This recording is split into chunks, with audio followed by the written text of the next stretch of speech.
வாடி வதங்கும் ஏழையை வெயில் எங்க நடந்து போறீங்க? கோடி விளக்கை ஒரு காலத்துல இன்னைக்கு இல்ல. ஒரு காலத்துல காசு வச்சிருக்கீங்க, இப்ப காசு இல்ல. எல்லாம் சம்பாதிச்சோம்.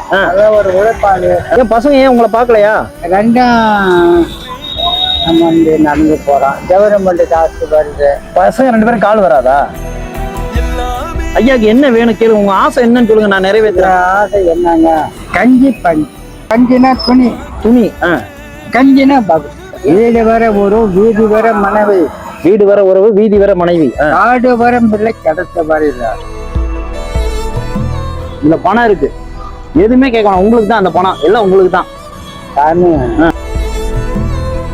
கைலி சட்டை எல்லாம் இருக்கு இதுல. இதே பிரியாணி கடையில நான் சொல்லிட்டு போயிடுறேன், உங்களுக்கு என்னைக்கெல்லாம் பிரியாணி வேணுமோ சாப்பிடுங்க. ஐயா வந்தாருன்னா பிரியாணி கொடுத்துடணும்னு. சரியா? நீங்க 2 கேட்டீங்க, எல்லாமே செஞ்சு கொடுத்துட்டேன். சில பேருக்கு உழைச்சு சோறு போட்டேனீங்களா, உங்களுக்கு ஒரு சாப்பாடு கொடுக்குறேன், எனக்கு ஒரு புண்ணியம். செருப்பு வாங்கி தரவா? இல்லையா பேர் எனக்கு வாங்கி கொடுத்தாங்க. படிச்சிருப்பேன். போட்டா வலிக்கும் வரும், கால் வேற இப்படி இருக்கலாம் வலிக்கும். என் நம்பர் இருக்கு, ஏதாவது வேணா அந்த பிரியாணி கடை காட்ட சொன்னீங்கனாலே அவர் எனக்கு ஃபோன் பண்ணி தருவார். இங்க வைக்கிறேன். சரியா? சாப்பிட்டுட்டு உங்க பொறுமையா அங்க சாப்பிட்டு தட்டை கொடுத்துட்டு போங்க. எப்ப வேணா அங்க போய் சாப்பிட்டு போங்க. சரியா? போயிட்டு வரட்டுமா? தன்னை தேடி வந்து ஒருத்தர் தனக்கு உதவி செஞ்சிருக்காரு அப்படின்றத பார்க்கும்போது இந்த பெரியவர் தன்னையே மறந்து கண்ணீர் விட்டு அழறாரு. இந்த கண்ணீருக்கு பின்னாடி எவ்வளோ வழிகள் இருக்கும்ல. எவ்வளவோ உழைச்சி அவ்வளோ காசு வச்சுருந்தேன், ஆனால் இப்போ இப்படி இருக்கேன் அப்படின்னு அவருடைய வார்த்தைகளை அவர் சொல்கிறத கேட்கும்போதே நமக்கு அவ்வளோ கஷ்டமாக இருக்குது. கண்டிப்பாக இந்த காணொளி எல்லாருமே கண் கலங்க வச்சுருக்கோம். ஜெர்தாப் ஹியூமனிட்டி அப்படின்ற பக்கத்துலேருந்து இப்படி ஒரு வீடியோவை பகிர்ந்திருக்காங்க. சாலையில் செருப்பு இல்லாமல் ஒரு முதியவர் நடந்து போயிட்டு இருக்காரு. அவர்கிட்ட போயிட்டு அவரை பற்றி விசாரிக்கிறாரு இவர்.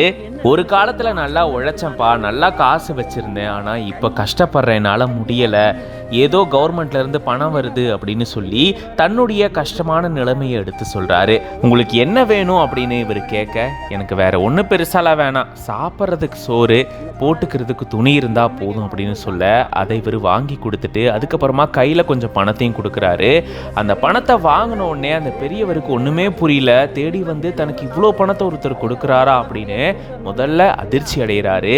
அதுக்கப்புறமா சாப்பாடு வாங்கி கொடுத்துட்டு சாப்பிடும்போது தன்னையே மறந்து அந்த முதியவர் கண்ணீர் விட்டு அழறாரு. அந்த கண்ணீருக்கு பின்னாடி அவ்வளோ கஷ்டங்கள், அவ்வளோ வலிகள் இருக்கும் அப்படின்றத நம்மால உணர முடியுது. அதோட நிப்பாட்டாம உங்களுக்கு எப்பெல்லாம் சாப்பிடணும்னு தோணுதோ அப்பெல்லாம் இந்த பிரியாணி கடைக்கு போயிட்டு சாப்பிடுங்க, இதான் என் நம்பர், கால் பண்ணுங்க, நான் பே பண்ணிடுறேன் அப்படின்னு சொல்லிட்டு போயிருக்காரு. இந்த வார்த்தைகள் பெரும் நெகிழ்ச்சியை ஏற்படுத்தி இருக்கு. சாப்பிட்டு போங்க. சரியா? போயிட்டு வரட்டுமா?